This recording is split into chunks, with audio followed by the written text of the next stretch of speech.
en Tu vois, plus. pour le coup, j'avais deux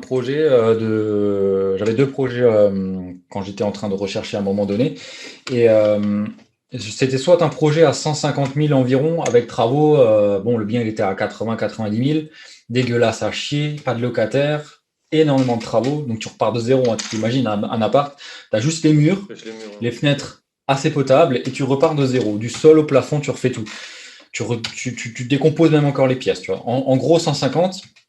Et j'avais un autre projet à un quart de million, donc à 250 000, où il y avait déjà des locataires en place. La banque m'a dit oui pour ça et non pour l'autre. Tu vois. Énorme, D'où le fait énorme, que ça rassure, hein. Ça confirme, ouais. énorme. Tu vois, c'est 100 000 de plus, la banque, 110 000, la banque s'en bat les couilles. Il y a de l'argent qui rentre, elle est rassurée, elle fait. Voilà. Mm. Parce Après, qu'il c'est pas dit que ça il me marche à semble tous les aussi que coups, mais toi, tu as ta banque, tu passes par une conseillère ou un conseiller qui a, comment on appelle ça, une dérogation jusqu'à un certain montant. Je pense que yes, c'est on appelle ça, ça ouais. comme ça, non? Ouais, c'est ça. Parce que ce que j'ai appris aussi avec le temps, c'est que vaut mieux être le gros poisson dans la petite banque que le petit poisson dans la grosse banque, tu vois. En fait, l'idée, c'est que Euh, dans une petite banque, dans un petit village, par exemple, c'est beaucoup plus simple de te faire connaître par les agents, enfin par les conseillers plutôt, parce que bah voilà, tu seras peut-être l'un des seuls à investir massivement dans l'immobilier, à être peut-être millionnaire à crédit, à avoir des comptes qui sont rembourrés jusqu'à que ça va plus.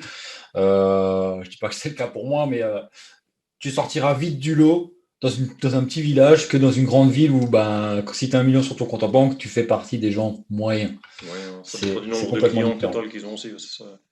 C'est ça. Et l'avantage, justement, comme tu dis, d'avoir cette dérogation, je sais pas si ça s'appelle une dérogation, mais Ouais, je sais plus le mot exact, mais c'est l'idée un c'est ça. pouvoir de délégation, je crois, si je me trompe pas, Ouais, pour c'est plutôt ça.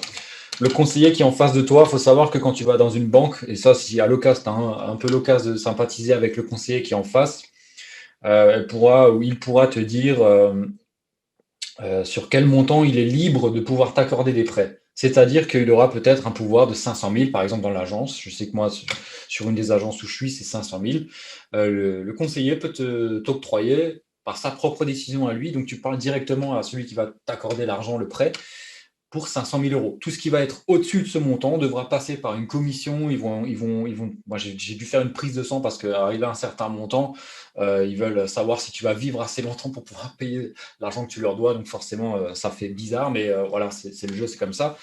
Mais en dessous de ce montant-là, il peut dire oui, juste lui sans l'autorisation de quelqu'un d'autre. Donc, du coup, si le gars sent, tu as un bon feeling avec lui, qu'il est minimum investisseur immobilier, qu'il comprend un peu où tu veux en venir et qu'il veut te donner ta chance, bah, du coup, ça peut être intéressant. Et pourquoi pas cumuler une, deux, trois, quatre agences comme ça fait tout de suite 2 millions d'euros si tu en as quatre, tu vois. Donc, Mhm.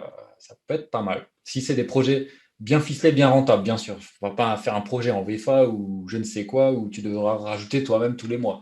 Là, on parle d'opérations où tu vas générer du cash flow, c'est-à-dire des rentrées d'argent supérieures aux impôts que tu vas payer, supérieures aux charges de copropriété, à toutes les charges annexes.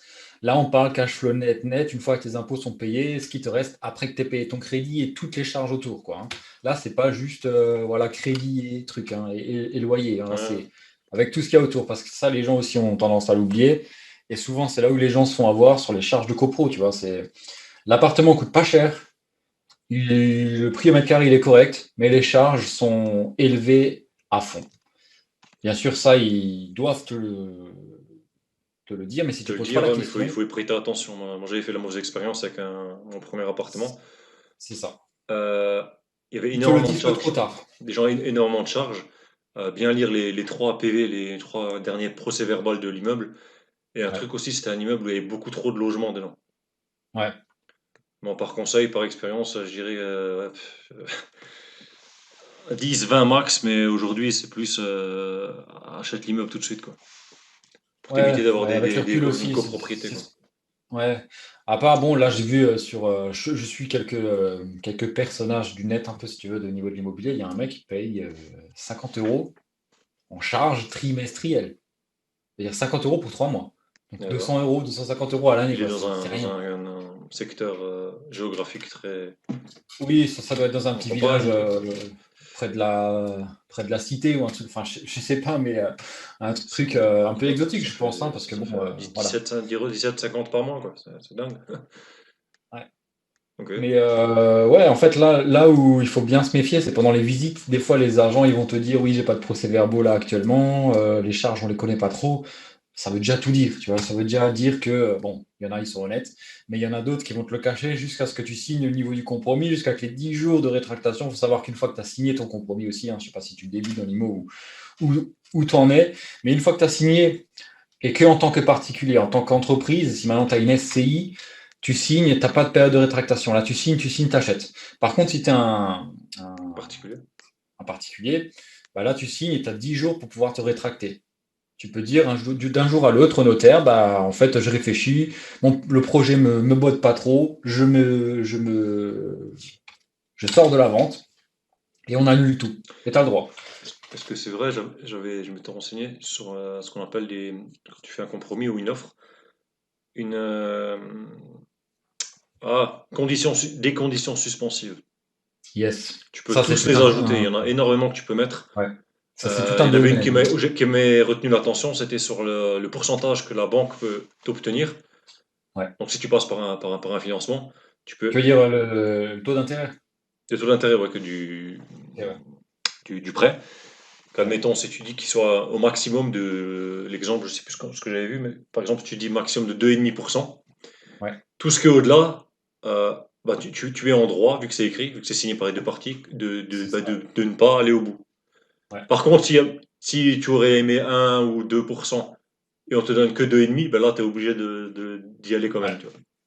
C'est vrai. Ou alors tu perds 10% du montant de la vente, quoi. Donc si tu as un bien à 200 000, tu perds 20 Il y a 000. plein de trucs comme ça. Il y a par rapport aux clés, il y a par rapport à l'état des Ouais. lieux, les meubles, qui soient euh, vides le jour de la remise des clés, de pouvoir obtenir les clés avant Ouais. la vente officielle. Enfin, on peut faire plein de trucs que j'avais vu. J'étais Ah, surpris, la quoi. seule limite, c'est ton imagination, quoi. C'est ça. Certains, ils achètent aussi des grands terrains où il y a une maison et un terrain en plus pour pouvoir construire à côté. Et ils peuvent mettre la clause suspensive que bah, s'ils obtiennent pas le permis de construire, bah, la vente ne se fait pas, quoi. Ouais, Tu c'est ça. vois. Et en plus, ouais. Donc,